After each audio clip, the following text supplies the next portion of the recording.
Hello everyone, अस्सलाम वालेकुम। You are watching state away with Hamid Bahlol. और आज का हमारा जो टॉपिक है वो कश्मीर है। कश्मीर की जो मौजूदा सूरत हाल है, आप तमाम लोग उससे आगाह हैं।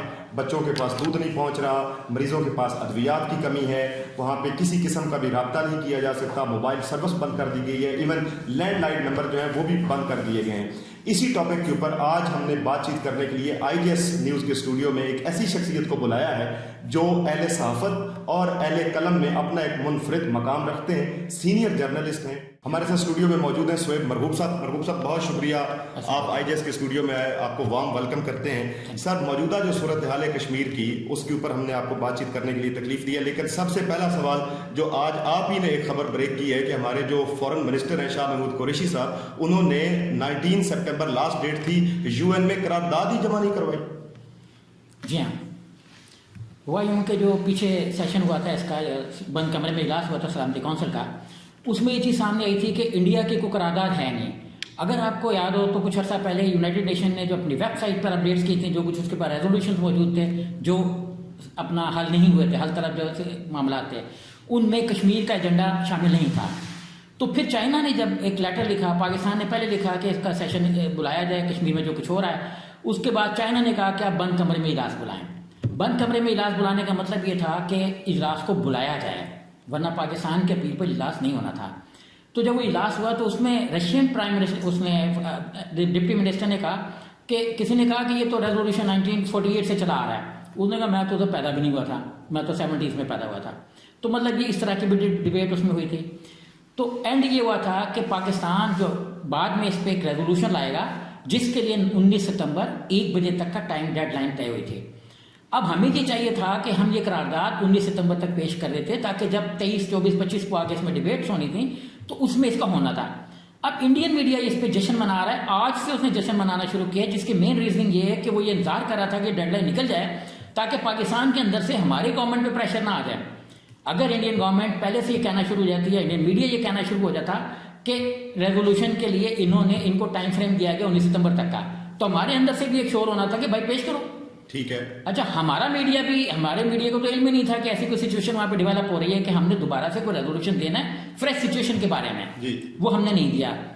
अब इस वक्त जो इंडिया में मजीद डेवलपमेंट हुई है मेरी उस पोस्ट के बाद जिसका आप जिक्र कर रहे हैं, वो ये है कि कोई 4-5 घंटे पहले इंडियन मीडिया ने कहना शुरू किया कि हुर्रियत कॉन्फ्रेंस के जो लीडर है मीर वाइज उमर फारूक, उन्होंने शोटी बॉन्ड फिल कर दिए और 4-5 लीडर, 6 लीडर इंक्लूडिंग वो, उनको निकाल के 7 लीडर जो रिहा होने वाले हैं उनमें वो भी शामिल हैं। और उन्होंने ये गारंटी दी है, श्योरिटी दी है कि हम रिहाई के फ़ौरन बाद कश्मीर की सियासत में हिस्सा नहीं लेंगे। अब ये ज़ाहिर है रिहाई के लिए लोग ऐसा करते हैं, तो ये कुछ स्टेप्स इंडियन गवर्नमेंट जो है वो लाजमी तौर पर कश्मीर के बारे में लेगी, क्योंकि आज ही जो यूनाइटेड नेशन के सेक्रेटरी जनरल हैं उन्होंने ये कह दिया है कि मैं ये मामला यूनाइटेड नेशन में उठा रहा हूँ। ये उन्होंने क्लियरली कहा है, जो उनका पुराना परसेप्शन चला आ रहा है कि पाकिस्तान और इंडिया का ये बायलैटरल इशू है। लेकिन इसके वो अब थोड़ा सा आगे ये गए कि मैं UN में उठाऊंगा, लेकिन बातचीत दोनों को करना होगी। अब उन्होंने जो पहले कहा ना करें, अब करें की जगह करना होगी। सर, मैं यहाँ पे इंटरप्ट कर रहा हूँ। एक तरफ तो हमारे प्राइम मिनिस्टर साहब ने कहा है कि हर जुम्मे वाले दिन बाहर निकलें और कश्मीरी सॉलिडेरिटी का इजहार करें, और कश्मीर के इशू के ऊपर जो हमारा परसेप्शन है वो बड़ा हमारी एजेंसीज का भी और हमारी गवर्नमेंट का भी बड़ा मजबूत दिखाई देता। दूसरी तरफ हमारे जो फॉरेन मिनिस्टर हैं वो इतने लाइल्म हैं या इतने नाअहल हैं कि उन्होंने करारदाद ही जमा नहीं कराई और वो डेट निकल गई और आज इंडिया जश्न मना रहा है इस बात पर। जी हाँ, देखिए उसमें जो इंडियन मीडिया कह रहा है, मे बी कि वो हो और हमारी फॉरेन पॉलिसी बुरी तरीके से पिट गई हो, वो ये कह रहे हैं कि इन्होंने जो रेजोल्यूशन जमा करानी थी उसके लिए एक बीच में रायशुमारी भी होनी थी। रायशुमारी मीन्स के वोटिंग होनी थी कि कितने इनको सपोर्ट करते हैं। अब सिक्योरिटी काउंसिल के मेंबर्स में इनको चाहिए थे 14-15 वोट मजीद के जो इनके फेवर करते, ताकि ये करारदाद वहां पे प्लेस हो जाती। मतलब करारदाद को पेश करने के लिए भी तो हमें वोट चाहिए था ना। अब इंडियन मीडिया ये कह रहा है कि गवर्नमेंट ऑफ पाकिस्तान के पास शायद वो वोटिंग स्ट्रेंथ ना हो कि ये डिबेट में आए, इसलिए वो अभी शोर कर रहे हैं और वहां पे मीडिया में जश्न मनाया जा रहा है। इंडियन गवर्नमेंट जाहिर है उनके लिए तो वॉक ओवर मिल गया ना, कि अपनी सारी जुबानी बात होगी। यहाँ पे तो हमारी जो फॉरेन पॉलिसी है या हमारी जो सफारतकारी है उसकी नाअहली का पोल खुल गया। अब UN में हमारा प्राइम मिनिस्टर भी जा रहा है और मोदी भी जा रहा है, तो क्या इनकी कोई मुलाकात मुतवक्के है सर वहाँ? देखिए, इंटरनेशनल पॉलिटिक्स में कुछ भी मुतवक्के है। आज ही ये कल परसों भी हमने इस पर बात की थी, ये चीज़ डेवलप हो रही है कि आज भी अमेरिका ने ये कहा कि हम इंडिया के साथ बातचीत करना चाहते हैं फाइनेंशियल मैटर्स पे। और इस वक्त भी जो जेपी मॉर्गन है उसने ये कहा है कि स्टॉक में चूंकि चाइना की ट्रेड वॉर शुरू हो गया अमेरिका के साथ, अमेरिका मैक्सिको और कई दूसरों मुल्कों के साथ ट्रेड वॉर में चला गया, जिससे कई $100 अरब की तिजारत मुतासर हो रही है। अमेरिका में काश्तकार पिट रहे हैं, चाइना स्टील इंडस्ट्री और दूसरी इंडस्ट्री जो है वो चाइना की उसमें प्रेशर में है, तो जो अपना एग्रीकल्चर इंडस्ट्री है वो मैक्सिको और कनाडा की प्रेशर में है।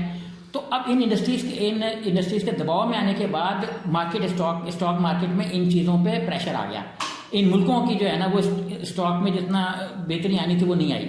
अब जेपी मॉर्गन ने ये कहा कि इंडिया के लिए ऑप्शंस खुले हुए हैं और इंडिया की जो इंडस्ट्री है उसमें इन्वेस्टमेंट करें। लेकिन हुआ क्या है, जब अटैक हुआ सऊदी ऑयल फील्ड पे 5% इंटरनेशनल जो ट्रेड थी ऑयल की वो मुतासर हो गई। अब इंडिया में $75 अरब की इन्वेस्टमेंट करने वाला था वही ऑयल ग्रुप अरामको, जिसकी कंपनी को हमलावरों ने निशाना बनाया। अब इससे जो भी उसके पास है रिसोर्सेज अब खत्म हो जाएंगे, कम हो जाएंगे, या वो अपने आप को रिबिल्ड करने में लगाएगा। तो अब इंडिया में 50-75 बिलियन डॉलर की इन्वेस्टमेंट करने के लिए उनके पास पैसे नहीं होंगे। लेकिन आज ही बात दूसरे भी मीडिया ये कह रहे हैं कि रशिया, अमेरिका और इवन ऑस्ट्रेलिया भी ये इंडिया में इन्वेस्टमेंट करना चाह रहे हैं, इंडिया भी इन मुल्कों में इन्वेस्टमेंट करना चाह रहा है। तो जो हमने यहाँ पहले भी एक दफ़ा बात की थी कि इस वक्त इंडिया का सबसे ज़्यादा जो इमिग्रेंट्स है वो इंडिया का है, 1,71 लाख जो यूनाइटेड नेशन ने 3 दिन पहले रिपोर्ट वर्ल्ड वाइड। अच्छा, हमारा जो है वो 63 लाख के करीब है, कनाडा मैक्सिको जो है उसके बाद है, और कुछ लोग 9/11 के बाद वापस भी आ गए हैं। हमारे तो कोई तकरीबन 30 लाख से प्लस लोग वापस आए, मिडिल ईस्ट से वापस आए, सऊदीज ने बहुत वापस किए। जब हमने डैमेज किया हमें उसके बाद जो सेकंड डैमेज आया वो हमें यमन के साथ सऊदी क्लैश में आया। जब हमने एक न्यूट्रल पोस्टर लिया तो हमें ये समझ लेना चाहिए था कि मिडिल ईस्ट में हमारे लिए दरवाजे बंद होने वाले हैं।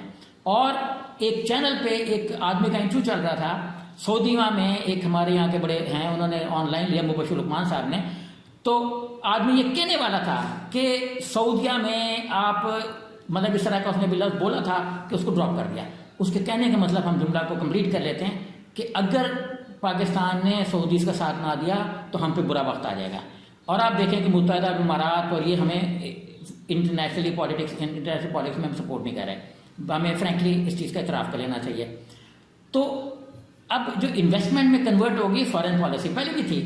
जिस मुल्क के पास फाइनेंशियल स्ट्रेंथ होगी, जिस मुल्क के पास इंडस्ट्रियल बेस होगी, वो मुल्क की रूल करेगा फ्यूचर में। ये हमें समझ लेना चाहिए।